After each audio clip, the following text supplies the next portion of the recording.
This is a personal story of a relationship between father and son, a father who has lost his son, and another son who is trying to find a father.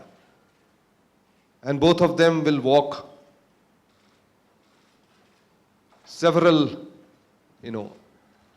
sacrifices, and they'll go to any length to finally come together and be a part of this revolution.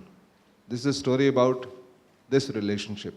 जिस तरह का किरदार मुझे दिया गया है, उनकी सोच हमेशा ये रही है कि सत्य की हमेशा जीत होगी। और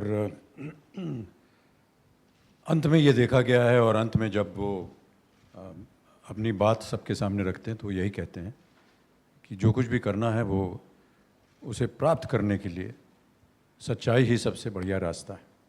मैं अपने व्यक्तिगत जीवन में भी ऐसा ही मानता हूँ, और जिस तरह सा मेरा किरदार है इस फिल्म में, जैसा प्रकाश जी ने मुझे लिख के दिया है, उसमें भी मुझे विश्वास है। ऐसी सत्य की आग्रह जो है वो लगातार हमारे हिंदुस्तान में नहीं, किसी भी देश में जब जनता को कोई चीज़ स्वीकार नहीं होती है, कोई समाज में कोई ऐसी घटना घट रही हो या उन पे अत्याचार हो रहा हो, वो अपना अपना तरीका निकालते हैं उसका विरोध करने के लिए। और हमारे समाज ने चूँकि गांधी जी को देखा है या पढ़ा है और उनसे वो सीख ली है, इसलिए ये जो अहिंसात्मक आंदोलन है उसकी लगातार एक चलन होता रहा है, एक चलन बना रहा है हमारे समाज में, और वो चलता जाएगा। जब भी हमें कुछ स्वीकार नहीं होगा तो जनता अपने तरीके से, जिसमें सत्याग्रह भी एक तरीका है, उस तरीके को लेकर वो विरोध करती रहेगी। आज के समाज में obviously there is a strong collective disappointment in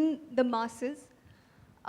I think we feel that we deserve better, a better standard of life, or smoother ways of meeting our day-to-day challenges. So when that doesn't happen and then we keep pinpointing to the government, I think